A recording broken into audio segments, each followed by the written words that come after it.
Hello साथी, good morning. म चाहिँ उठिसकेको साथीहरू, बिहान 5 बजे होइन। अब यो कपिल बस्तीको मौसमै त्यस्तै छ, बाहिरतिर हेर्न जाने भनेको लास्ट जाडो भने के भन्ने। अब म चाहिँ उठेर पुरुष गर्छु साथीहरू, हेर्न सक्नुहुन्छ यो कपिल बस्तीको मौसमै त्यस्तै छ होइन।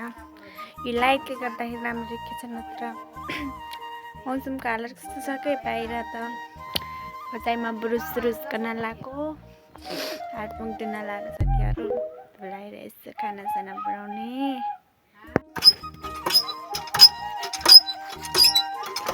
फाइनली साथीहरू म चाहिँ ब्रुस गर्न लगाएको है। अब हामीसँग आछिन्छ फेस। अब ब्रुस गरेर मुख धोएर अनि खानासाना पकाउने। म चाहिँ चिया खाँदैन, कहिले पनि खाँदैन बिहान बिहान। लास्ट जाडो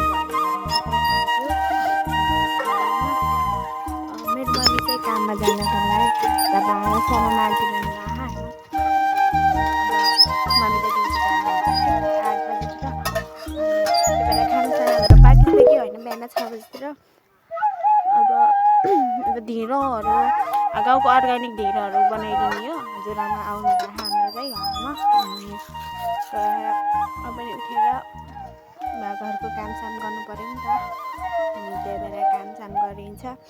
अनि कामसाम गरेर अब स्कुल जाने होला नि त। मौसम त यस्तो छ, अब के गर्ने, जानै पऱ्यो जाडोमा। त्यही छ जिन्दगी। अब चाहिँ म ब्रुस गरेर भइसकेँ। अब चाहिँ मुख धुनको लागि पानी तयार गरिदिन्छु।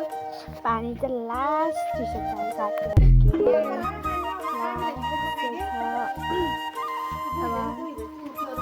अब चाहिँ मुख धुला खोलाको साथै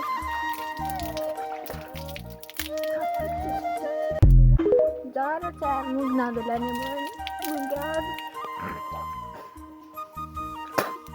हल्का हल्का घाँटी दुखेको छ साथीहरू। मुख धुलाउनु पर्यो। ठुलो भाइ जान्छ मलाई सामने मुख धुलाउनु होइन। म यस्तै राम्रो छु भन्नु सकिन्छ होइन। के गर्ने, मुख धुलाइसकेँ। अब चाहिँ म एकछिन बस्छु।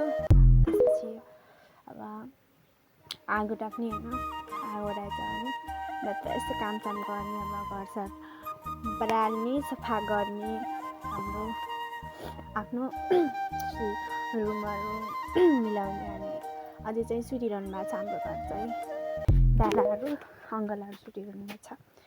चाहिँ म बाई साथीहरू, अब भोलि भेटौँला मेरो अर्को ब्लगमा। त्यसले माया गरिदिनु।